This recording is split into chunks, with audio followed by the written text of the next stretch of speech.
Alright guys, welcome back to the first video of 2020. I hope you guys are having a lovely day today. If you are new here, make sure you subscribe so you don't miss out on future content like this. So this is going to be a pretty interesting video. It's going to be about Apple in 2020. And these are going to be the prediction for the 5 products that I think are going to change in 2020 for Apple. So 2019 was a huge year for Apple in terms of the redesigns that they've done for their existing products, as well as some of the new products that they launched, like the AirPods Pro, as well as the Mac Pro. Unfortunately, I can't get Mac Pro because it's really expensive, and I live in Vancouver, and the only Mac Pro all over Canada is located in Toronto. If you're in Toronto, let me know in the comment section down below. And wherever you're watching, let's do this little experiment. Comment down below where you are watching from. So I'm excited to see what Apple has in store for 2020. And these are the things that I think are going to change in 2020 for the 5 products. And the 5 products that are going to change in 2020 are the iPhone, the MacBook Pro, the iMac Pro, and finally the AirPods. So we'll start off with the most obvious one, which is the iPhone. From what I have seen over the past couple of years is every 3 or 4 years, Apple changes its product design. So from iPhone 4, they change it to the new design, which is on the 6, 7, 8. And then finally, they change it on to the X, which was X, iPhone 10, the XS, and the iPhone 11 Pro. I don't think it's going to change right away for the refresh, which is the iPhone 11 Pro Max S.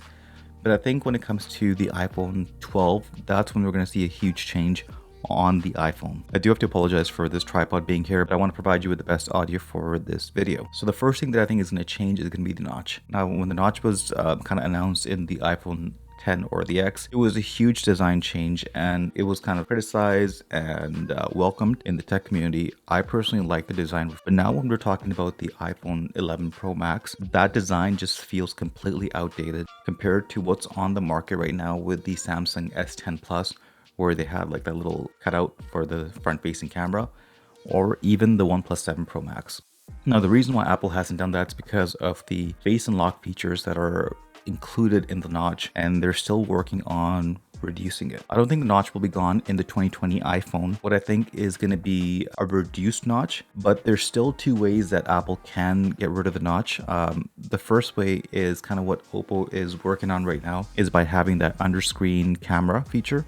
Now, the biggest downfall of having that under-screen camera feature is the front-facing camera has horrible quality pictures. That's something that Apple cannot do, and that's where, there's still more research to be done. I don't think it's going to happen in 2020. If they can do that, that'd be really awesome, where they can house the camera as well as the face unlock components underneath the screen, which appears whenever you unlock the phone or whenever you want to take a front-facing picture or video. Now, the second option that Apple kind of has, and which I kind of want to see, is what OnePlus has done with the OnePlus 7 Pro, is where they've housed the front-facing camera above the phone, where it pops up whenever you want to unlock the phone, whenever you want to take selfies or videos using the front-facing camera. Now, the downfall of this is not going to be fast enough to the traditional face unlock. It'll be a little bit slower, and that might be a reason why Apple might not do it. Therefore, my prediction for the notch is it's not going to be going away. I think it's going to get much smaller design, similar to the Pixel 4 XL, but thinner.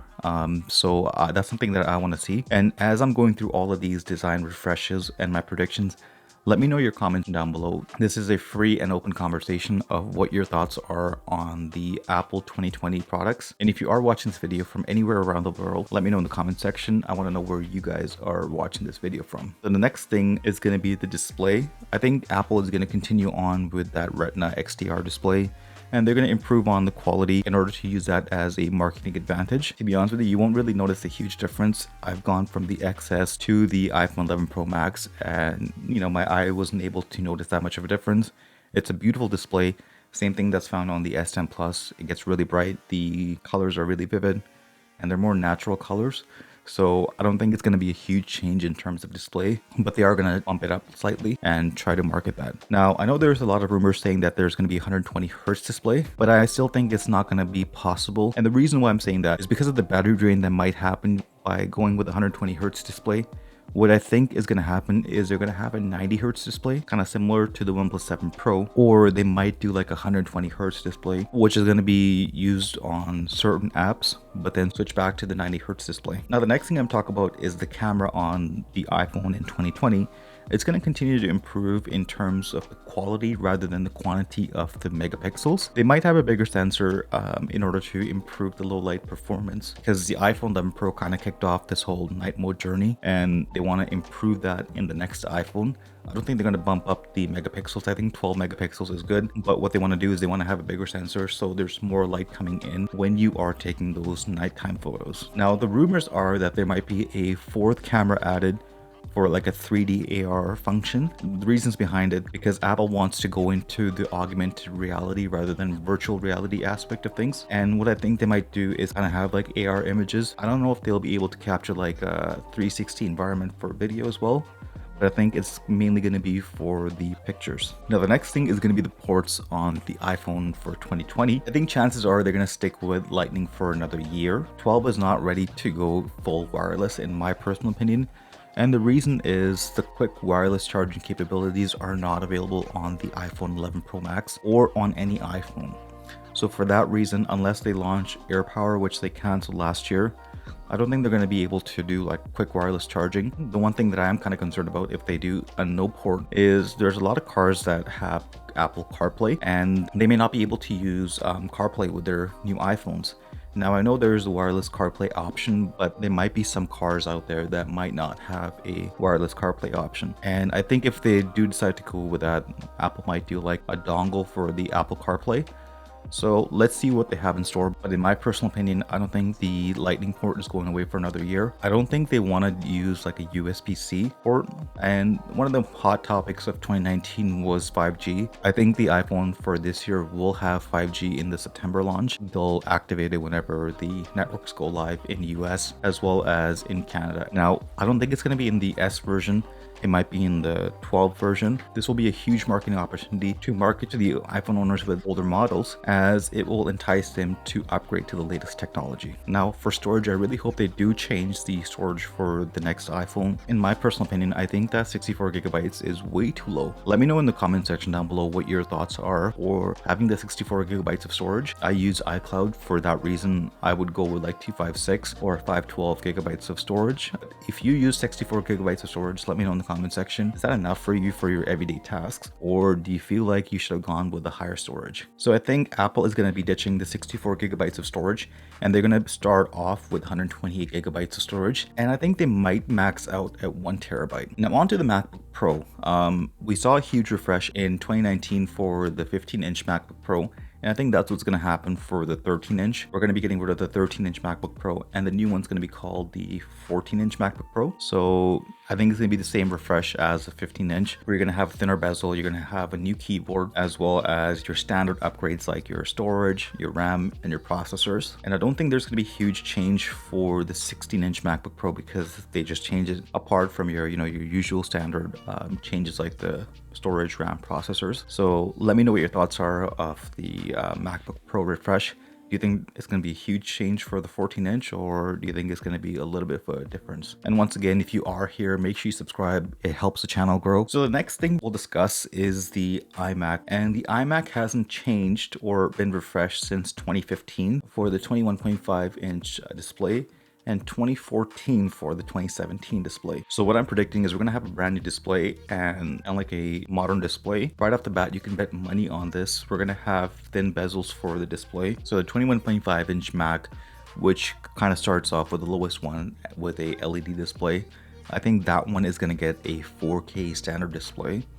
I don't know if they're gonna go with a 5K like the iMac Pro. I think the 4K will be standard, and I believe that the memory is really low for both of those versions. I think they're going to be configurable up to 64 gigabytes of RAM, maybe even 128 gigabytes of RAM. And I believe that the storage is going to change for sure. I don't think there's going to be a Fusion drive, maybe on the lowest model, but I think SSD will be the new standard for all of those models. Now on to the iMac Pro. The iMac Pro hasn't really been refreshed since 2017 when it was launched. And I can't believe it's been 3 years since the iMac Pro was launched. So similar to the iMac, I think the display is going to be the biggest change for the iMac Pro. It's going to be like a thin bezel design, similar to the Pro XDR displays. It currently has a 5K display. I think they might continue on with that, and they might even offer like an 8K display for the highest end model. I'm not sure about that, but I think 5K will just remain the standard. So I think the memory might go up to 512 gigabytes of storage. There's a chance it might go to 1 terabyte, but I think 512 is a new sweet spot for 2020, 2021, and even 2022. I'm predicting it might go up to 1 terabyte for the people that don't want to spend that much money for the Mac Pro. And I think the next thing that we're going to see a huge change of will be the storage. The current high storage option on the iMac Pro is 4 terabytes, which is absolutely bonkers. It's not enough. The 16-inch MacBook Pro offers 8 terabytes of storage. I think the highest storage option for the new iMac Pro will be 8 terabytes of storage, and I'm hoping that we might have a 16 terabyte option for the storage. And if you made it this far in the video, make sure you like this video, and let's get started on the last product, which is the AirPods. So last year we got the new AirPods case, which were the wireless ones, and the AirPods Pro.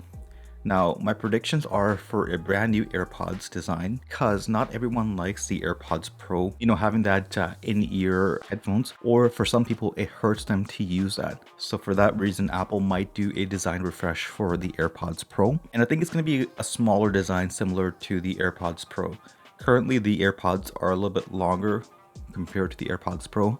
I think they might do like a smaller design. Now my predictions for the new features that are going to be added to the AirPods are going to be active noise cancellation, sweat and water resistance. That's not on the AirPods, but it's on the Pros. New controls added. So we're going to get options for like press 1 to play, pause and answer your phone call, press twice to skip forward the track, and press 3 times to skip back. Now this is an interesting thing, which I think there's a high chance it might happen, is USB-C for the AirPods.